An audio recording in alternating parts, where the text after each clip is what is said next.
Welcome to the fourth of our podcasts on the insights of Marie Routchine, co-founder of the Order of the Lily and the Eagle. Previously, we talked a bit about the idea that all of us are uniquely dissimilar and cannot be truly happy and productive until we discover how to properly manifest that uniqueness. We now take a look at how dissimilarity can get distorted by our environment and the world around us. Understanding this distortion was Marie's fourth insight, and is why we generally lose connection with that which we truly are. So today we're just going to do a quick review of what the Order of the Lily and the Eagle is. All right. Sounds like a plan. So we spoke about the Order of the Lily and the Eagle, what it is. It's essentially a formation that comes together of like-minded people who wish to present, we could say, a wisdom to people in a free manner to help them discover who they are and what they are. But the key there is freedom. We don't impose a teaching on the person. The only thing we demand, if I can use such a word, is that the person makes a sustained effort for themselves. Because the only way they will change is for them to do it themselves. So that's the key. It has to be done in freedom. So that essentially, you asked me in a previous session, okay, can you give me some idea of what this teaching is? What did Marie discover? Yes. And I think the first one was essentially she noted something that's really, really, really obvious, that every person is different one from the other. We say dissimilar. They're not the same. And it's so obvious, we don't pay attention. Actually, what we try and do is to force everybody to be the same. Well, yes, there are things that are similar between people, like their thinking, their feeling, they have sensations, and so on, and their speaking, and all these things. But they express them in a different manner, one to the other. And we see the similarity and we disregard the dissimilarity. We like people who are the same as us, and we don't like people who are different to us. And that, of course, has led to some terrible crimes against humanity throughout the world, throughout the ages. Because they're different, we have to try and eradicate them. So many crimes, because we haven't seen that dissimilarity is okay. We should actually be embracing that. We should want to make people different. Not we make them, they make themselves different. Because again, we can't, because they're free. We can't force it on them as much as we would like to. So that brought us through the first point, that everybody is dissimilar, and then you made the epic question, why are they different? And essentially it's because we all have dissimilar environments. So we have a different school, different parents, different country, all those kinds of things. So the environment for the person is different, their DNA is different, which is essentially an environmental factor. And each person has different experiences. We don't all have the same experiences in life. So between those two, we end up with something that's different and unique to us. But because of that force of trying to get everybody the same, to conform to what everybody else is doing or wanting, we end up with some terrible distortions within ourselves. we end up with crazy ideas, bad feelings towards other people, and of course we can even physically damage ourselves, like we're told that we have to have a particular diet, or we have to do a particular exercise, or our parents has decided that you're going to be a great rugby player and you're going to play rugby, and you end up with broken noses and bones and you cripple yourself physically. All these things, you are going to become a great doctor, you're going to study, but I want to be a poet. No, you're going to be a doctor. And of course we distort the child inadvertently because we want the best for our children. We want them to have a good income, a good living. But that might not be the way the person wants to be, because our children are not the same as us. But there is that tendency to want to make them conform. So Marie saw all that, and the next question would be, so what can we do about it? Well, the answer is very straightforward. It's nothing radical, really. You can undo it. If you've been made a particular way, you can be unmade. And that's essentially what the next guidance is. It's all about what are the things that are inside of you that really have nothing to do with your mentality, the way you think, your emotions, in other words, your sentiments towards things, and actually how you act in the real world. So she basically said, okay, you've got a thinking bit of you, you've got a feeling bit of you, and you've got the bit that picks up your sensations from the world. Clear them out, do a spring clean, remove stuff that shouldn't be there, things that you don't agree with. That's the idea. That's the idea she came up with, and she said you can do that by using what she calls your faculties, or one of your faculties. And now we come to a big question there.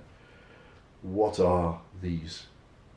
What is the human being? What are the faculties? What are they?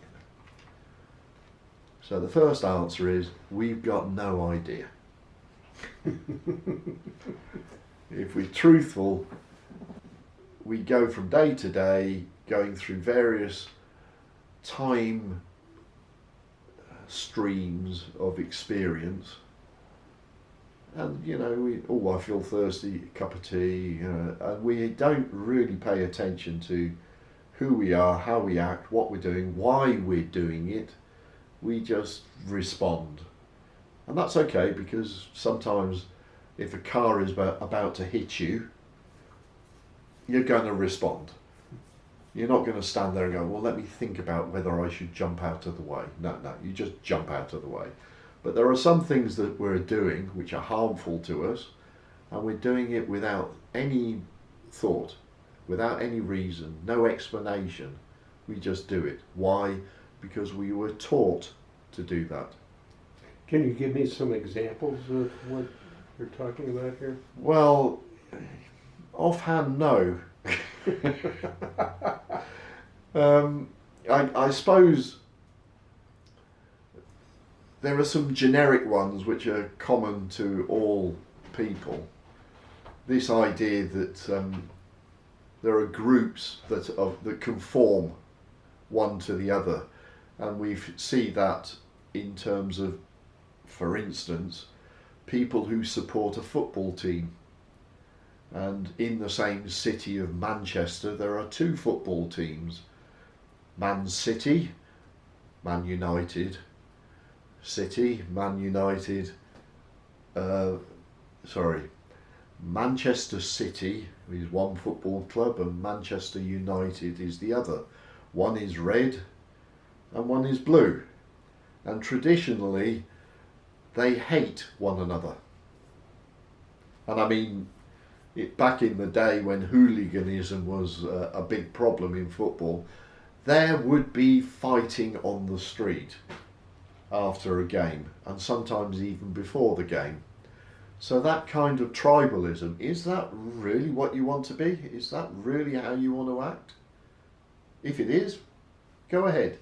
Don't involve me though. So that's one, but that scales up to, between two countries. So the English and the French, unfortunately, have never really got on for a long time. And it's the same with the Germans and the Russians. And in fact, anybody who isn't British, we can say that the British don't really like too much. And of course, politicians can lock into that and use it to drive people towards hatred for these other people. And this can't be a good thing, because we have to live one with the other. And if you look at the similarities between people, for instance, everybody who has a child wants the best for their child.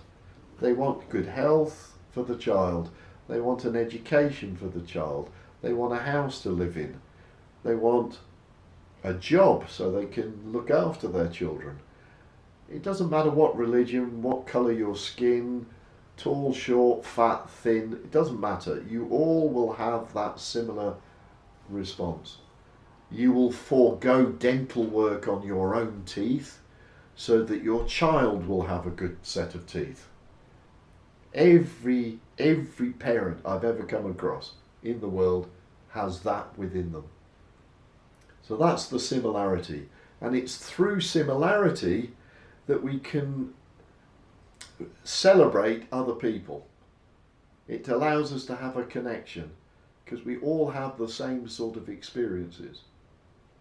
We see them differently because we're a different human being, and we have our own particular traditions and what have you, but we should then celebrate those differences because it's fantastic to have different types of food, different celebrations, different types of music.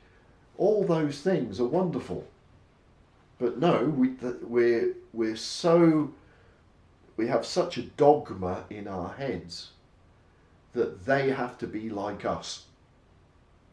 And if they're not, in the extreme case, we eradicate them. Or we throw them out of the country, or put them in prison. All these, stupidity. So I don't know if that answered the question. What was the question, Larry?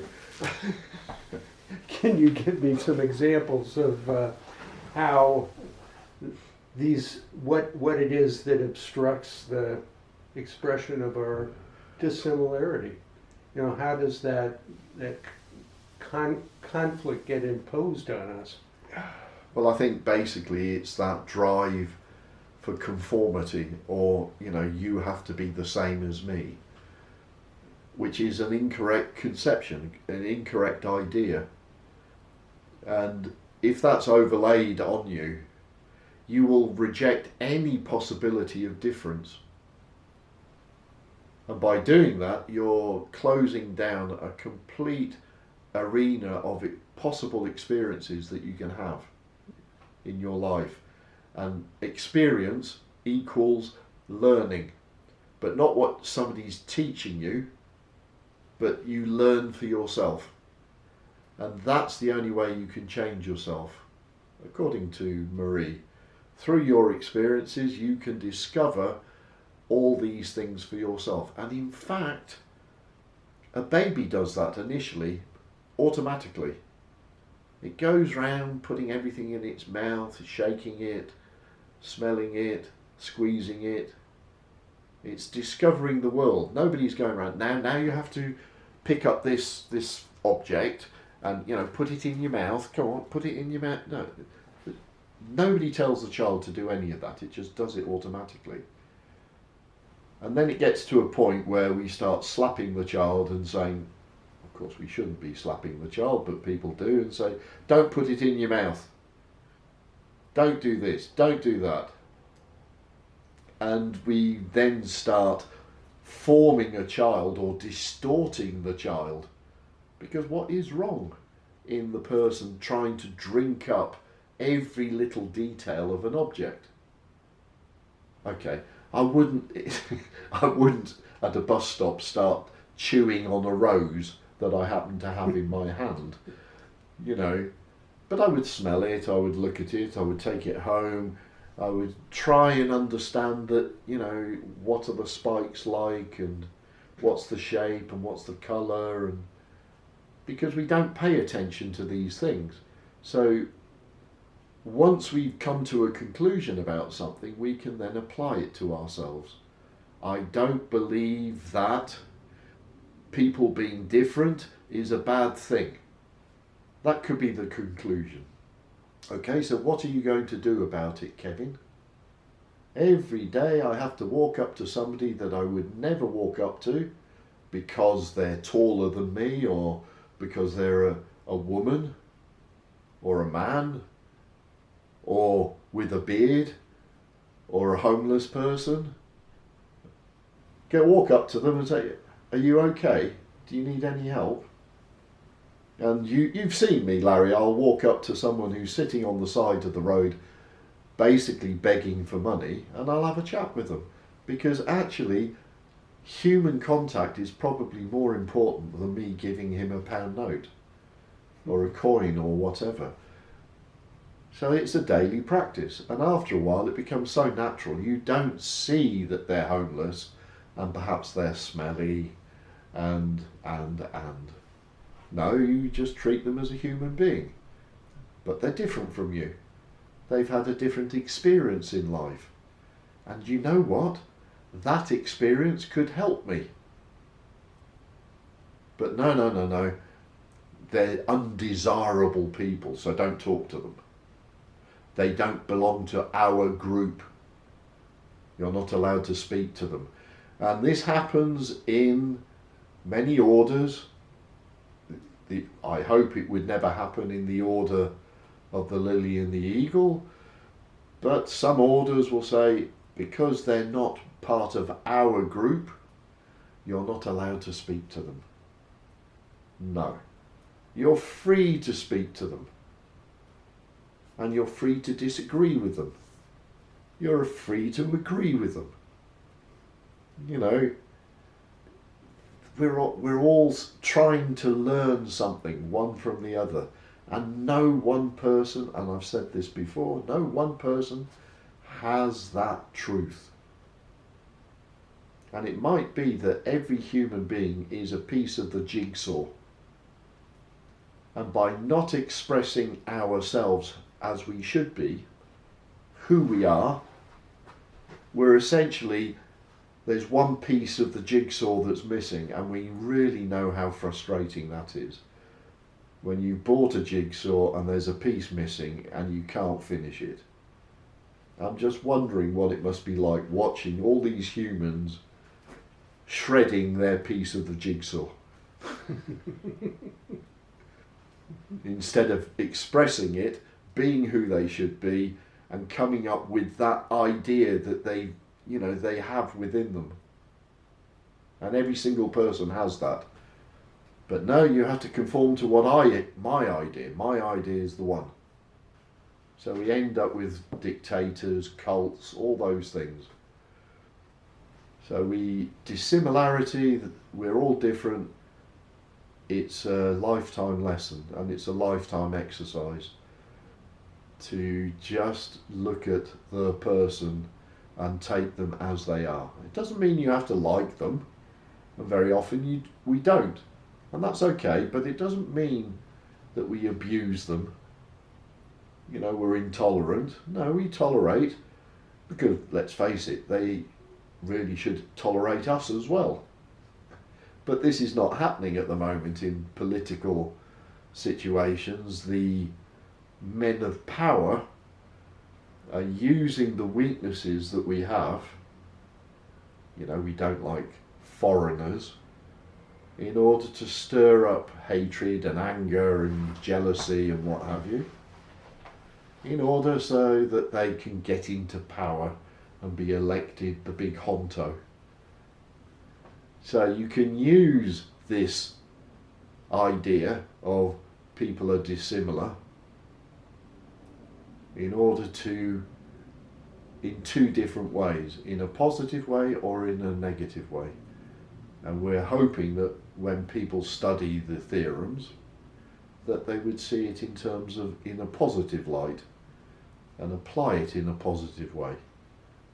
But that's not always the case.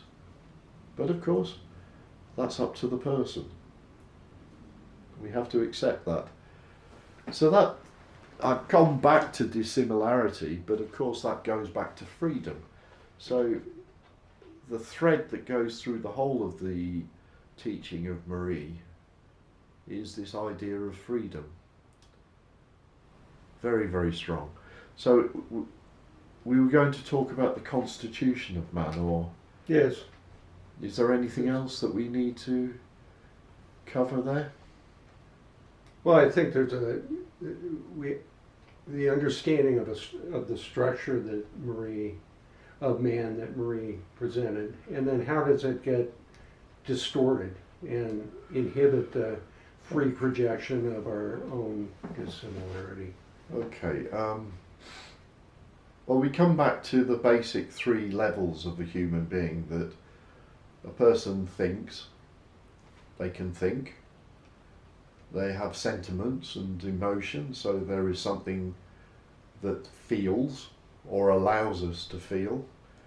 And we're all fairly familiar with the body, that, you know, I stick a needle into your leg and there's an ouch.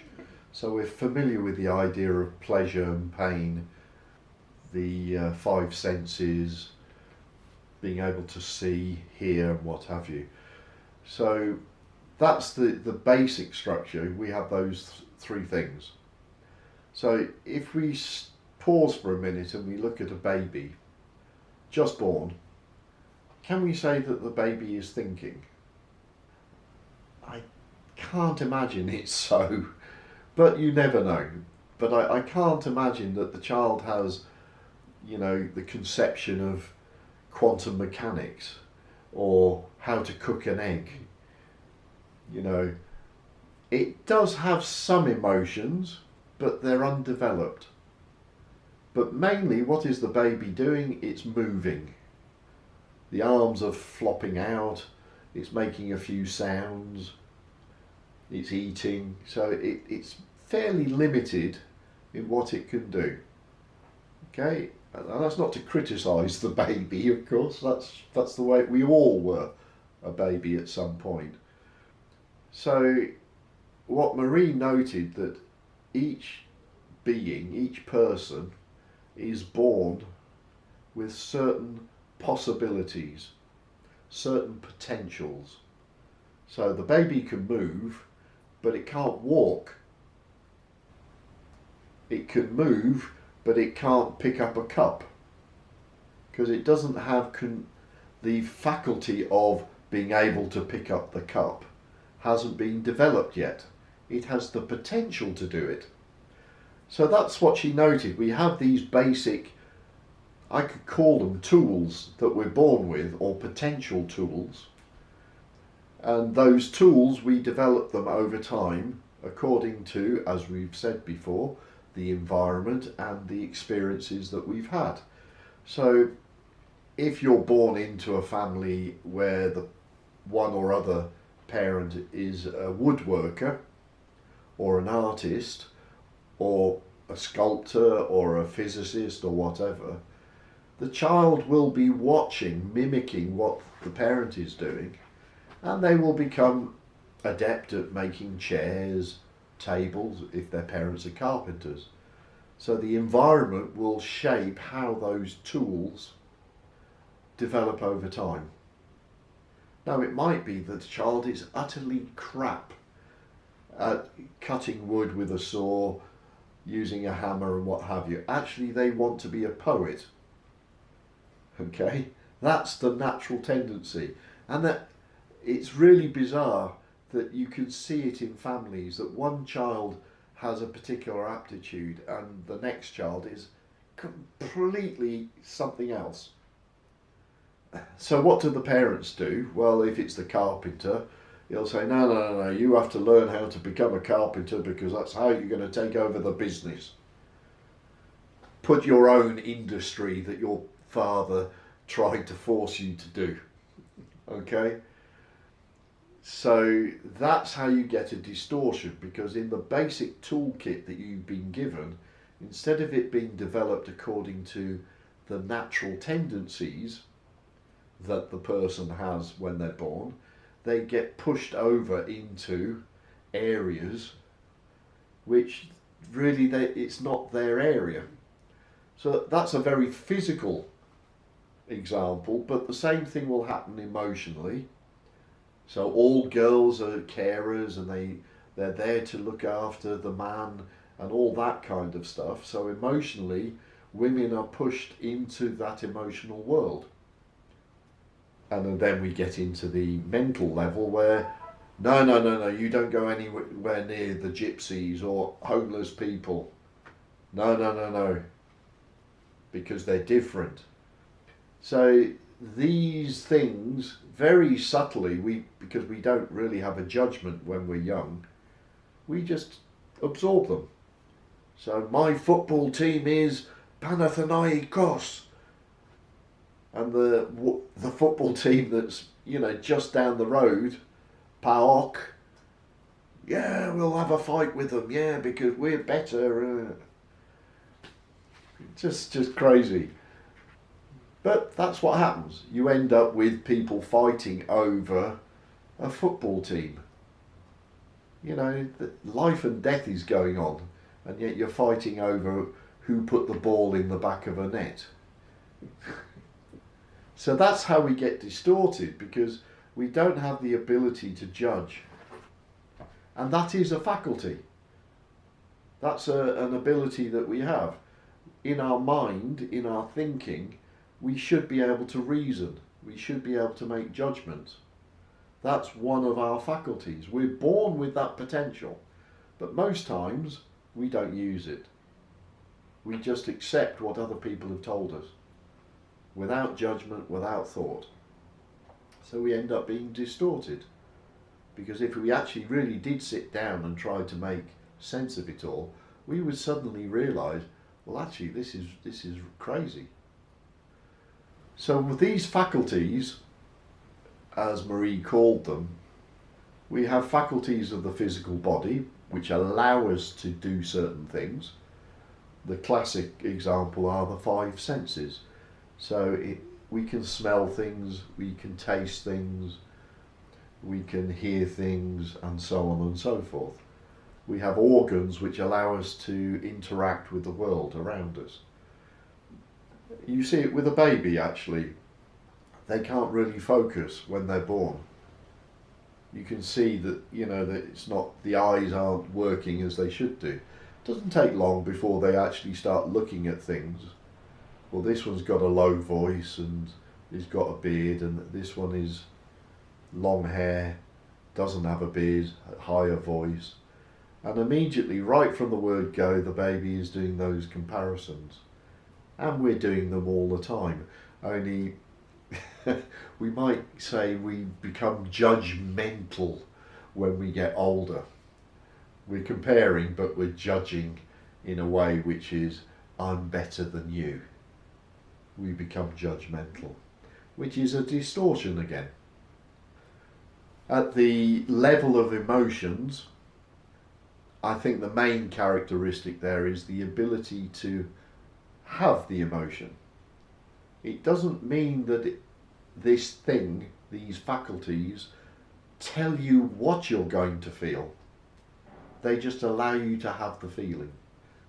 Just like the five senses won't tell you what you're going to sense, but they allow you to have the sensations. So we have that intermediate level of emotions. And then finally we have thinking. And as I've said, the main characteristic there would be reasoning, judging, thinking, those types of things. So as I said, a baby when it's born, I doubt it's doing much judgment, much thinking, much reasoning. It just wants its next food, its next snooze. It's all concerned with its physical needs. So yes, we have some tools that we're born with, and these are the faculties, and they get distorted inevitably because we don't actually have the possibility of saying, hang on, you're telling me I should go out and kill everybody who doesn't come from our village. Why?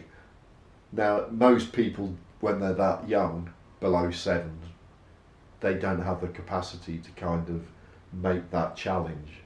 Although it does seem that it's getting younger now.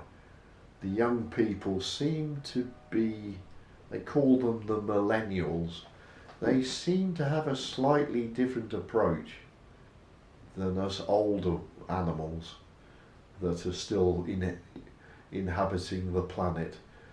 But the millennials seem to have a much more why is that attitude. And that's good, because if you can explain the why, then okay, you can say, okay, I understand, that makes sense. But if you're just doing something because it's been done always and you can't explain why, then go back and find out why you're doing it. Why is it this way and not that way? And I'm sure this is the progression that Maria had. She went, freedom, I can't force anybody to do what I want, nor can they force me. Ultimately, this is the basis of war. You do what I want, no, go away. Right, my army's bigger than your army. No, it isn't. You haven't looked behind the mountain. I've got a huge army back that, you know. And what are they fighting over? Because you're not like me. It's just bizarre. So freedom, and then it moved on to how is that expressed in the universe, in the planet, on this earth, in nature? How is it manifested? Answer, everything is different. There are no two things that are identical. Even two leaves off the same tree, you can put them side by side and go, yeah, they're similar, but they are not identical. So it's something that's embedded in what we might call reality around us. That order, but that difference, that similarity, but they're not the same. You know, and we have to understand that.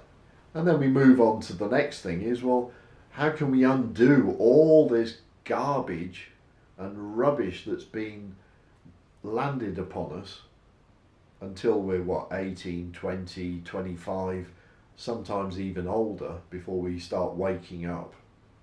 How can we undo all of that? And the answer is clean out all the rubbish that prevents you from expressing who you truly are. We could go on a long time about this. What happens if you think something that's been implanted in you is who you truly are? Because that seems to happen a great deal. Well, let's take a simple example of don't kill people. Well, you don't have to go out and kill people to work out that it's probably a good idea not to kill people. So there are certain things that you can look at and make a judgment now. You didn't make a judgment when you were learning it or you were taught it, but now you can look at it and go, well, okay, I'll accept that that's okay. Now, if something is embedded in you and your parents were more liberal in their upbringing and they allowed you to develop your own skills at, I don't know, e-gaming, and you've become a monster gamer, and it ends up that you can earn a living doing that, and that's what you love doing, then that's fine. I'm not going to say, oh, you shouldn't be doing e-gaming because blah, blah, blah, blah. No, each person will find, they should find what's best for them. And if they find something within them that agrees with that, tick, great, lovely. But they need to revisit it every so often, because what's right now for you as an individual may not be that in the future, because in the future you've changed, you've evolved your thinking, your feeling, and so on and so forth, that you actually get to a point where you go, well, I don't need to do that anymore. That's not good for me anymore. So you get examples that you discover meditation and you're very good at it. But after 20 years, you go, well, I don't need that anymore. Mm. You know, so we evolve. Everything. That's actually my observation, and I would say that Marie would agree with it, that the universe is in constant motion. And a human being that has stopped evolving and changing and thinking and feeling and is essentially already dead. If they aren't changing themselves all the time. Now what I've noticed is that most older people, over 60 let's say, as a rough boundary point, they've stopped changing themselves. Now my initiator, Mr. George, bless his cotton socks, at 84 had decided that he wanted to learn Hebrew. Why? Because he wanted to learn Hebrew. So he wanted to change, he wanted to learn stuff, he wanted to keep moving. So every morning he was making a daily exercise, and this is the deep initiatic key, that the mystery that everybody thinks that the order of the lily and the eagle has something that's, you know, we're keeping a secret, we're not telling you that something. No, it's an open secret. If you don't apply what you learn, you're not going to change. That's it. Let's say for some bizarre reason you wanted to become an alchemist. You're not going to do it by reading a book. You're not going to do it by reading a lecture on alchemy. No, you're going to have to start practice. And the basic history of alchemy are people who have bankrupted themselves in the study of alchemy. So, and by the way, the Order of the Lily and the Eagle are not in the game of making alchemists, magicians, all that, psychics, all that kind of stuff. No, we're in the game of saying you're a human being. We want you to be a normal human being, an ordinary human being. That doesn't mean you're not something unique, because Marie pointed that out straight away, that the first thing is everybody is unique. So again, it's the wrong understanding of the word ordinary. But once you become normal, you can then actually start to become extraordinary, but from a good foundation, from a good basis, rather than chasing after stuff, trying to implement them, and it doesn't work. Although you do get changes, don't get me wrong, but what is our focus? To make free and independent individuals so that they can then go on and help other people and continue to help themselves. But again, these first few ideas that you lay down, I don't think any one person can speak about this and give a full idea of what's possible, because if you understand what the human being is, and I don't really think anybody does, but you can start to understand how you are. You can start to understand why you are that way. And then you can say, do I want to be that way? And if you don't, you can change it. Or you can say, I do want to be that way, but I want it to be better. Okay, so then you can do that as well. So yes, you're right. Not everything is bad that's been taught to you. Some of them are very good. Don't go and kill people. Tick. Yeah, I think that's a good one. You know? But to be a bigot without realising it, that's not a tick. That's one that you look at and say, well, is it okay to think such and such a person or type of person is inherently evil? They're all witches. You know, all that kind of stuff. So there's a lot of uprooting of ideas, and some of them are good. You come back to them and you say, is it really?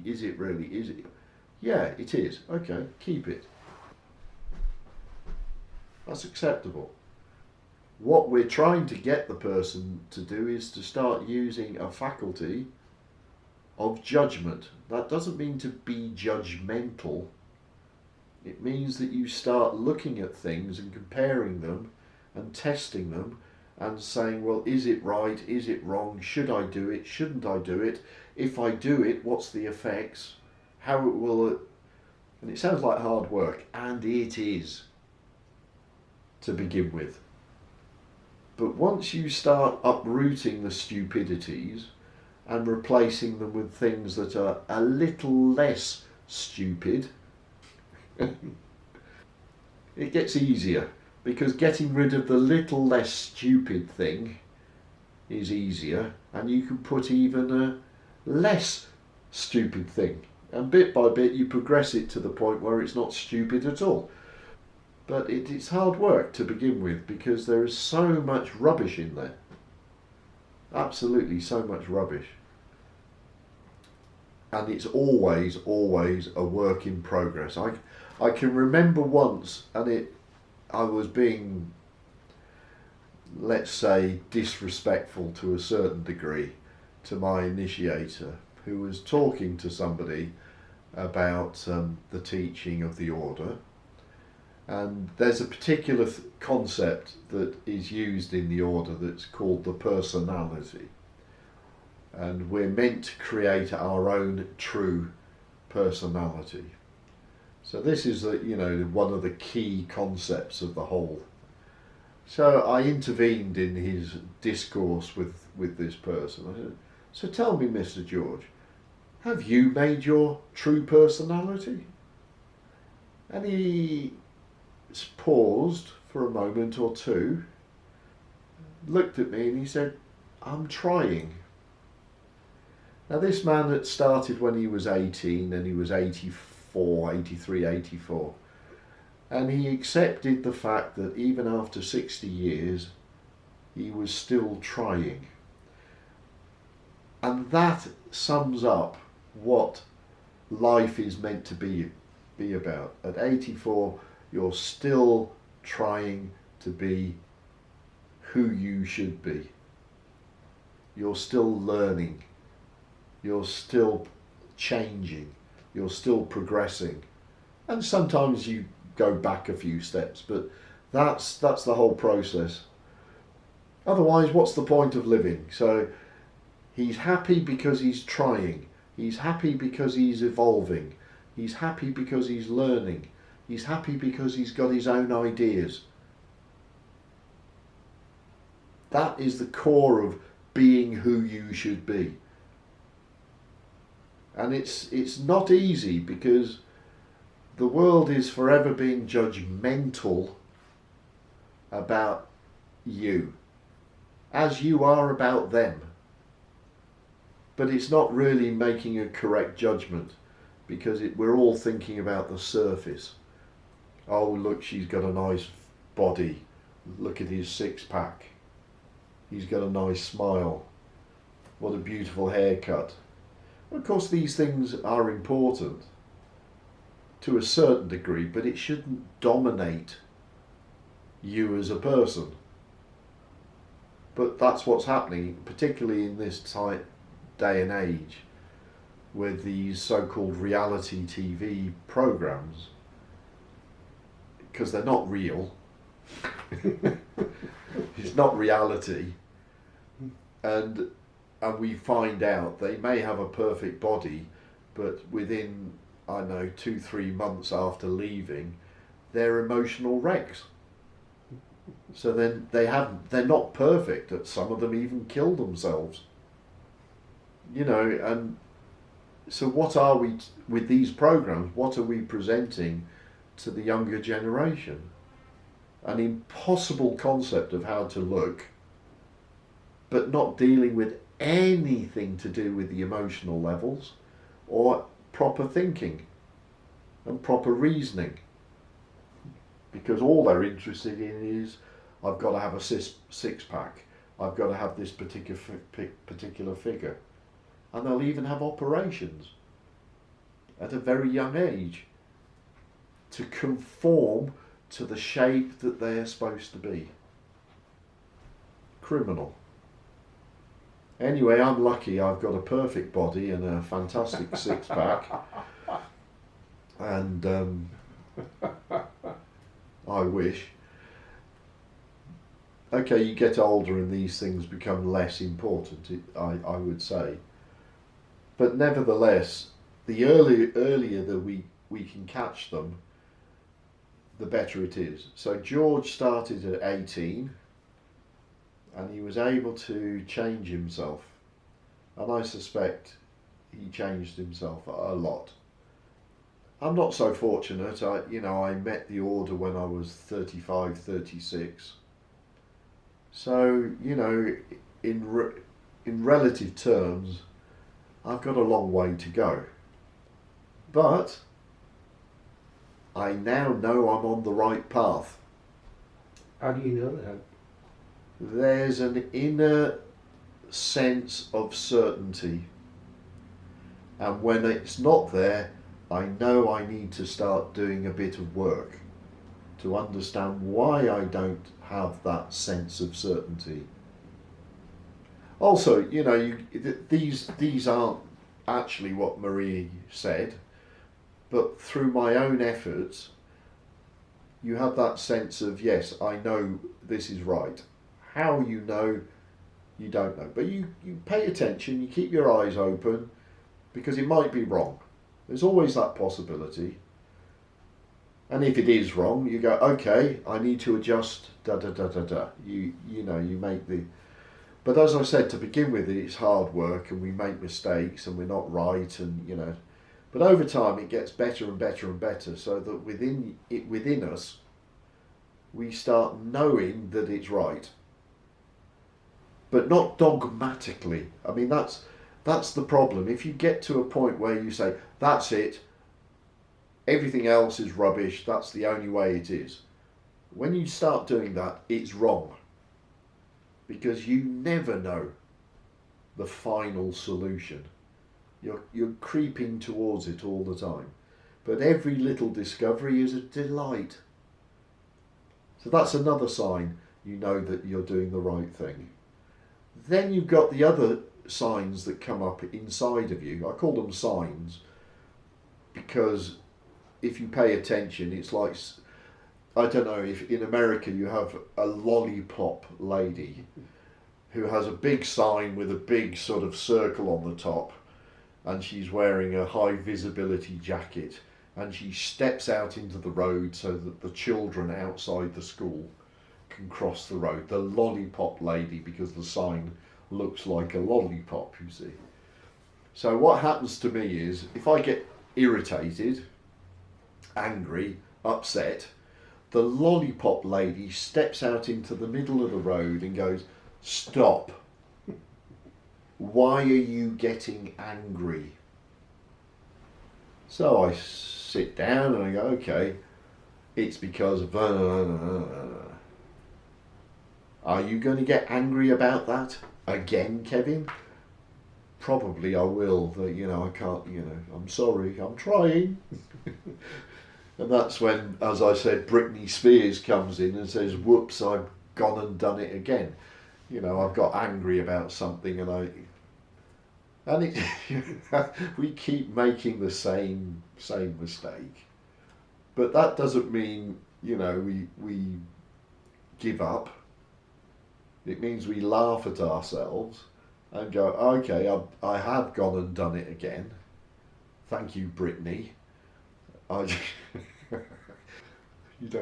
She doesn't strike me as a philosopher, but anyway, I start laughing, and then I start saying, okay, well, that's why you got upset, and really it's a ridiculous reason. And what do? Pick ourselves up, dust ourselves down, and say, I'll try and not get angry about that again. So those signs are very helpful because it reveals to us where there is garbage and rubbish within ourselves that needs to be dealt with. And you can do one of two things. You can push it down further in the hope that it won't come back up again. Or you can reveal it in all its glory and dissect it on your forensic table and go, okay, well, that's this and this does that and that fell over because, And in the end, you start to get angry, and then something goes, yeah, you've been here before. And you go, yeah, that's true, all right. And you don't get angry. And then in the end, you're just, it's on, how can I describe it? I guess it becomes that you're not detached, that's not the right word, but somehow... Impersonal, perhaps? Impersonal, it's almost like you're above it, but that gives the wrong impression. It doesn't touch you. Is that what you're saying? You monitor it, you notice it, you're aware of it, but it's not churning stuff up inside of you. So it goes through you, maybe a way of describing it. Impersonal, but all these words are not sufficient to really express it. But it's a sense of, I'm here, but you know what? I'm not really getting upset about it. I'm not. And that's actually, from what I understand, that's the key area where the battle occurs. It's not in our thinking. It's not in our body. Our body more or less looks after itself. Unless we're really stupid and we're imposing things on our body that we shouldn't be. Excessive exercise, gluttony, too much food or too little food. I mean, that's a real problem. But where is all that coming from? Usually it's coming from the level of emotions. I'm not good enough. I'm too fat. So I've got to, throw up so I lose weight. I'm not worth eating food. So, and you get these people who are anorexic or bulimic. And it's heartbreaking. But it's not coming from thinking. It's not coming from the body itself. It's coming from a distorted emotional world. Generally, there are some mental, and when I say mental, I don't mean sort of schizophrenia. I'm talking about ideas which are completely incorrect, which lead people to become torturers. I remember watching a program about years ago about what had happened in Greece during the colonels, the time of the colonels, where they took over the country, the junta. And then it started out with the right idea, the right conception. But little by little, because they were in power and they wanted to maintain power, they started taking people off the street, troublemakers off the street, and essentially began torturing them. And one of them is turning the person upside down and beating them on the sole of their feet. And it was a 1 hour program, a documentary, and it was awful to think that was going on. But what they said at the end of the program hit me deeper than anything else. They said, we haven't had the time because they were interviewing the people who had been torturing and the people who had been tortured, and that they said, we haven't had the time to investigate or inquire into how somebody could end up being a torturer. How could they possibly do that to another person? That is a deep, deep, deep question. That there are people who do it, but were they made by the environment to do that? You know, what are the mechanisms that are behind that? Well, hopefully we won't meet a torturer in our daily life, although some of us would say their boss is a torturer. But putting that to one side, we need to be able to understand ourselves why we do what we do. And if we then say, well, I'm happy that that's what I'm going to do, or that's what I do, that's fine.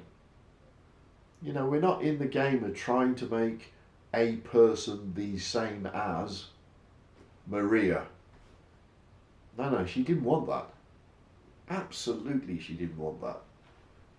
So I'll say again, if you find yourself in an order unlike our order, which believes in freedom, if you find that your freedom is being curtailed in all the different ways, forcing you to be similar and not allowing you to be dissimilar, who prevents you from progressing and developing you as you should be, not according to what they tell you you should be, depart, get out of there, dig the tunnel, get out.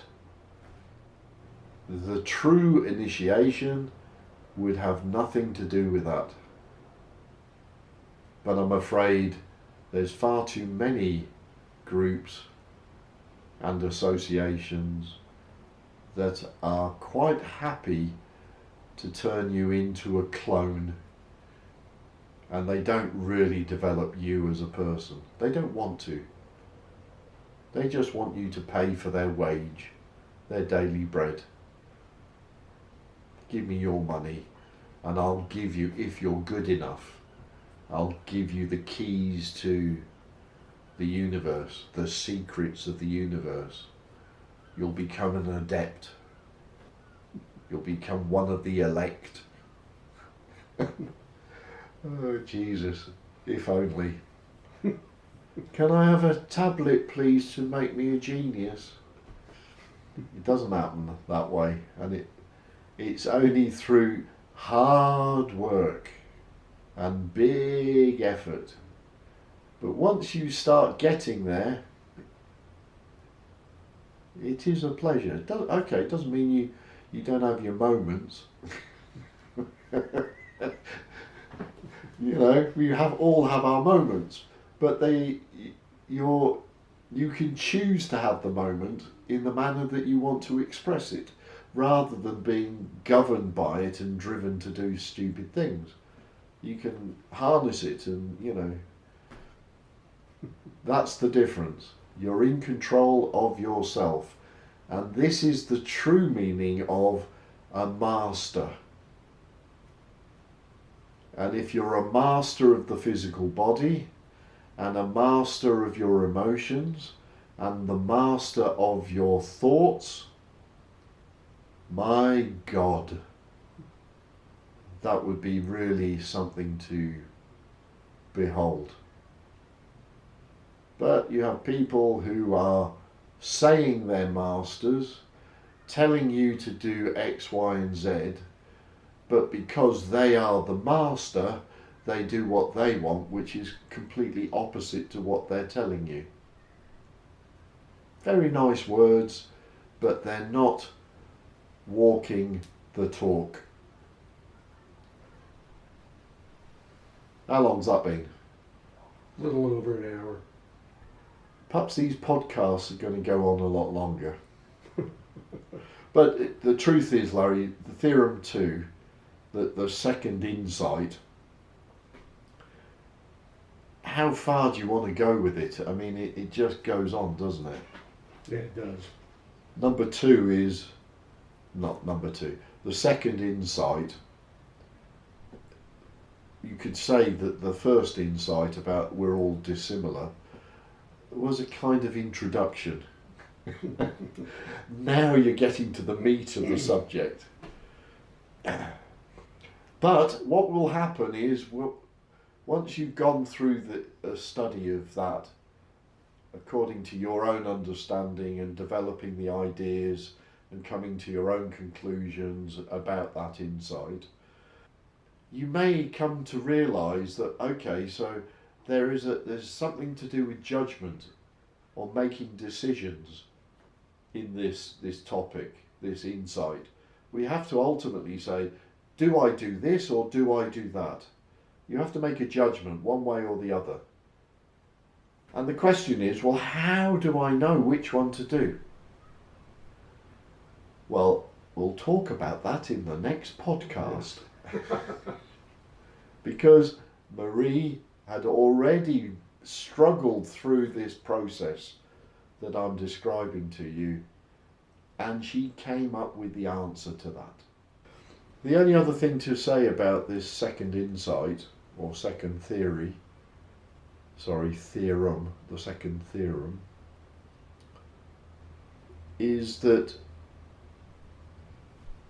basically it suggests that we leave the body to be the way it is. The body is wise enough to sort out its food intake, water, that type of thing. You know, we're not trying to radically change our body. Unlike those who are watching Love Island and these reality programs. No, we're not in that game. But we are in the game of looking at what is blocking us emotionally and mentally, intellectually. So we're trying to pick out those things that are blocking us from expressing what we want to express. And every single one of us are doing that all the time. That doesn't mean we go out and be insulting to people, because that might be what we want to do, you know. But no, that's not the purpose. The purpose is to say, well, there are many books out there that sort of say, you know, feel the fear and do it anyway. There are many things that we block ourselves from doing things all the time. Oh no, I can't do that because... No. Do it. And then afterwards you'll find out whether it was a good idea or not. You know, and often you discover along the way. And that's the problem. We start sort of saying, oh, well, my mother won't like it, or my friends will think I'm an idiot, or, you know, I'm a man and I shouldn't be a ballet dancer. You know, all these crazy ideas. If you have that gift and you want to do it, then do it. All the stuff that prevents you from doing what you want to do is what we're trying to get rid of. All the emotional and mental blocks. So that's this particular insight is saying, you've got these tools that you've been given, go out and use them.